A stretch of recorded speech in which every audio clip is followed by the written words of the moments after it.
Hi guys, so today I'm going to show you how to design a poster real quick. So the first thing you're going to do obviously is to open Photoshop. I'm using Adobe Photoshop 2023. And once it launches, you'll go to new file, create a new file. And I'm going to pick 2000 by 2000 pixels dimension, because it will fit anywhere without so much trouble. Facebook, X, Instagram, everywhere without any trouble. So 2000 by 2000 pixels, create a file. Then the first thing I'm going to do after creating a file is get a background. And there are so many elements you can get online for free for backgrounds, the gradients, vectors, anything. You can get so many free stuff online. Of course, I'm a premium, but you can get so many free stuff online that you can use. So I'll get a background and lock it because I don't want to mess with it when I'm doing the other stuff. Then the next thing I'm going to do is get the details.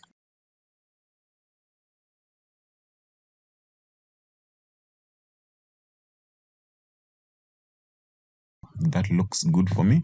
The next thing I'm going to do is get the brand logo, because I want to use it with colors with eyedropper tool. So I'll get the logo.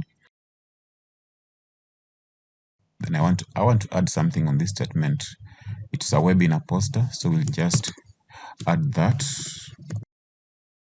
Maybe another font. Any graphics designer will agree with me that this has to be the hardest part of graphic designing, getting a font. So maybe try Poppin or Century Gothic.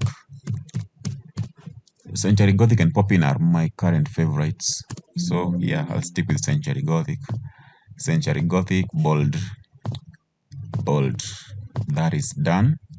The next thing we are going to do is get the images, because it's a webinar, so they are speakers. So we have 3 of them. So I'll just open the first image. Is on my desktop, and I don't want it to be just a boring plain image. So I'm going to give it a shape. So to do that, I'll go to the rectangle tool, click it, then just draw a rectangle. That will be our shape, but I want to give it some flavor. So I'm going to round the edges, but not all of them. So to round the edges, you can either do it 2 ways. You can come to these circles. You see these circles with a dot, the pointers with a blue dot inside. You can either round the edges by clicking on it and drag. The edges will round, or you can go to the properties, appearance panel, then round it from there. Just drag from the round edges, or you can just input the digits there and it will round. So you can see that if I click on one and drag it, they all round, they all respond. But if you just want to deal with maybe 1 or 2 edges, you can as well do that. Just come here and unlink them, then you can work with one. Okay, if not that, you can just click on Alt on your Windows keyboard, click on Alt, then click on one, the side you want to round, then drag it. It will round. The other ones will remain, so just one will respond, which is what I want to do here. So I'll click on Alt, then click on one edge and drag it to 8.1 thereabout. Then I want to round the opposite edge as well. Just click on it, Alt, then drag it to 8.01.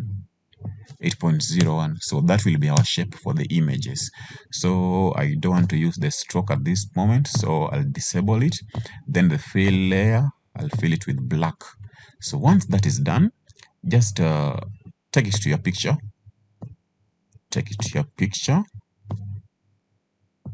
Ensure they are uniform. Then you are going to bring the picture layer up above the rectangle layer. Then for it to take the shape of the rectangle, you remember that the picture is still original. So for it to take the shape, you are going to click on the picture layer, which is our layer 3 right now. Then create a clipping mask. then it will automatically take the shape of the rectangle. Now I want the face to be more prominent, so what I'll do is just expand the picture. Just hold Shift Alt, then click on one side and drag, and you'll see the face getting bigger, which is what I want for this picture. So once you create the clipping mask, it doesn't matter. You can drag that shape to anywhere, but it will still take the shape of the rectangle. And that is done. I'll just give it a little bit more space. So I'll reduce the edge round to maybe 6.64 thereabout. Looks good. 6.64 looks good. So that will be our image. That is how all the images will look like. So I'm gonna import the rest of the two. There are 3 speakers. So but before then, I'll just release this clipping mask a little, because I want to duplicate this image, this rectangle layer for the other 2 pictures as well. So I'll just hit Ctrl J to duplicate quick fast, then drag it away. Again, Ctrl J to duplicate for the 3rd picture, then drag it away. So then you come back to the other picture, bring it to above rectangle 1, create clipping mask. That is done. So let us get the other pictures as well.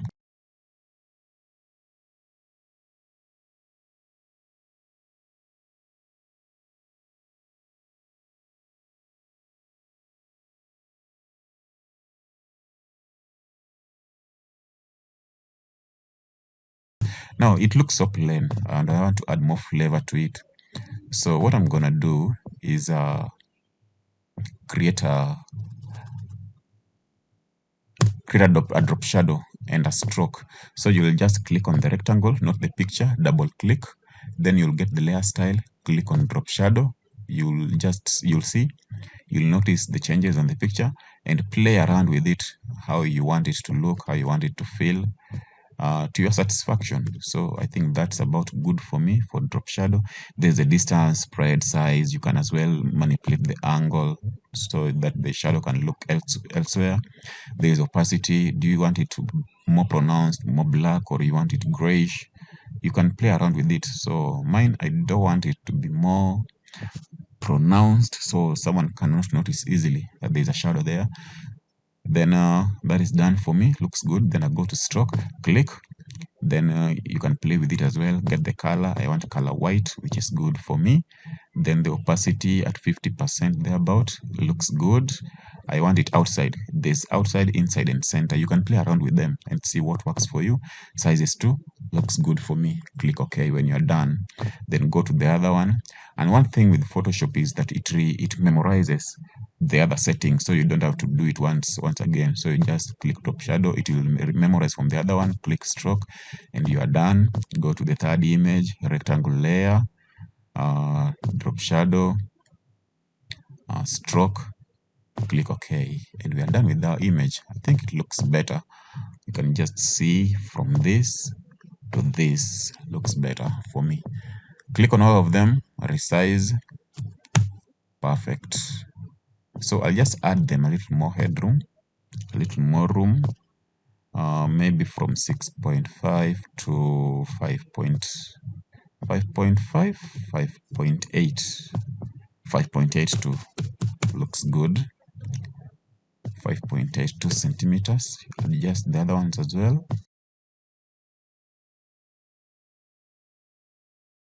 Next thing is to get their names. Next thing is to get their names. I'll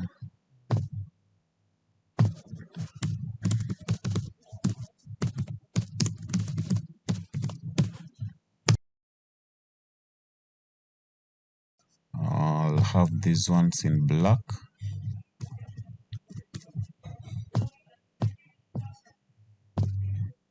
Very nice. So that is how the names are gonna look. Just give it a little more, increase the size a little more. Yeah, that looks perfect. 36, 38, 39. There you go. That will be our names. Then I want to underline the name. So I'll just pick the rectangle tool because I want to use a different color. So you can't underline from the character tools. So pick the rectangle, disable the stroke, fill with orange from the brand. It looks perfect. So what I'm going to do is just copy it and paste the other side, then edit. So to do that, you simply hit Ctrl J on your Windows, Command J I guess on Mac, and drag it there, then just edit. This guy will now be our speaker, the first speaker, then adjust the name as well.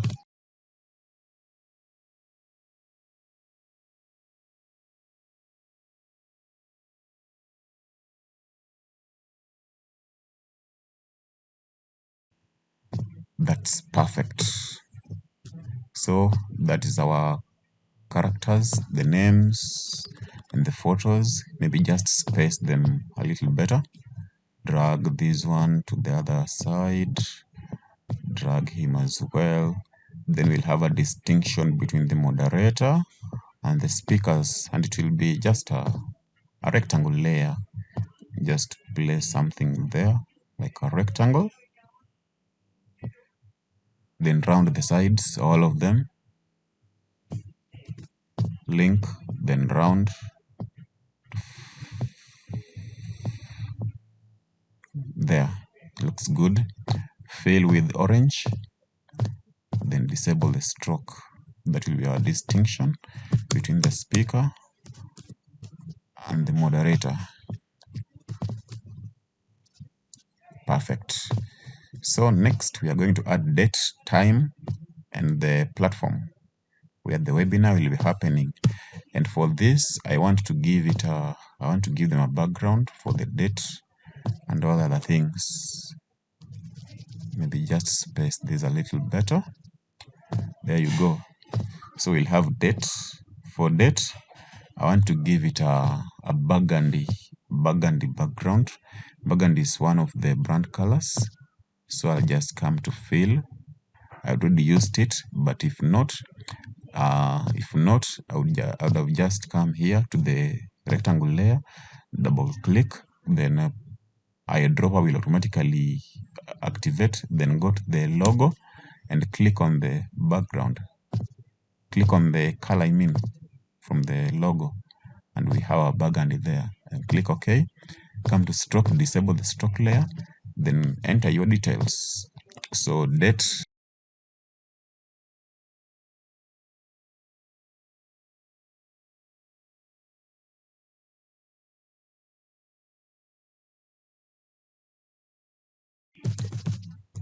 will be on a Tuesday, so I'll add that one as well. Then drop the date down, and then align it to the left. So we have our date there. Maybe add another paragraph. Then we'll add a superscript on the TH. There you go. 30th April 2024. Then drag it above the rectangle that we had made for the date. Give it a white color and increase the font size. Maybe just get a font, and the font we'll use copper plate, that one. Then just increase the size a little more, maybe to 40. That will be our date. Then we have time. We'll again duplicate this layer. You can hold Alt and just drag it, or Ctrl J, then drag. So the date, we have time. This time for the background, we are going to use the brand orange.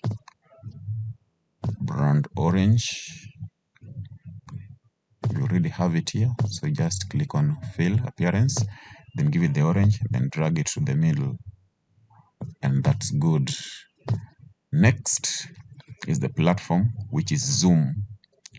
So you'll drag it again for the background. This time I'm going to go with black, then just get a zoom logo already on my downloads. Just download the zoom logo, and that's it. So we have our date, we have our time, and we have our platform. Just space it, align it to the middle of everything, middle of workspace.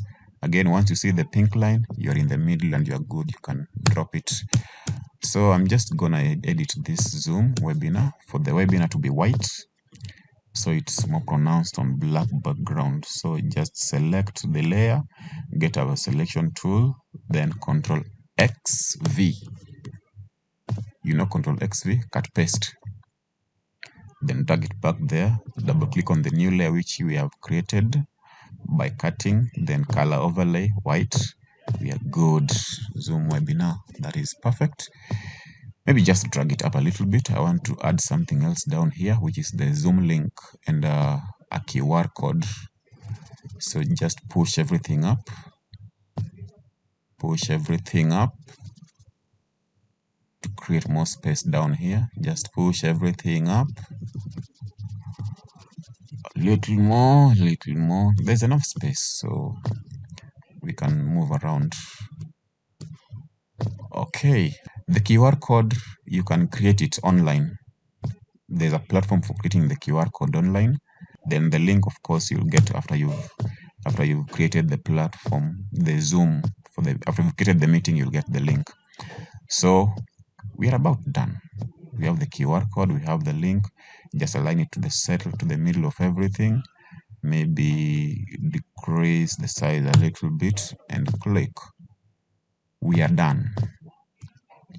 We are so done. Just increase the logo a little bit. Drag this one up, space everything well, and we are done. The background layer will blur it a little. Just go to click on the layer filter, then blur, and Gaussian blur. Gaussian blur, it will react, and that is it. That's good. And ladies and gentlemen, we have our poster. Yes, that's about it. Go to file. You have to save your work, so go to file, save, or Control S, then give it a name. I'll just say webinar. Click OK, save as PSD, choose location, of course. Then after that, you'll export. Of course, you can't send a PSD file, so you'll have to export PNG, JPEG, or whatever. Webinar, I'm exporting as a PNG. Click OK, and we are done. Thank you. Let me see what you wish I could do next time. Bye.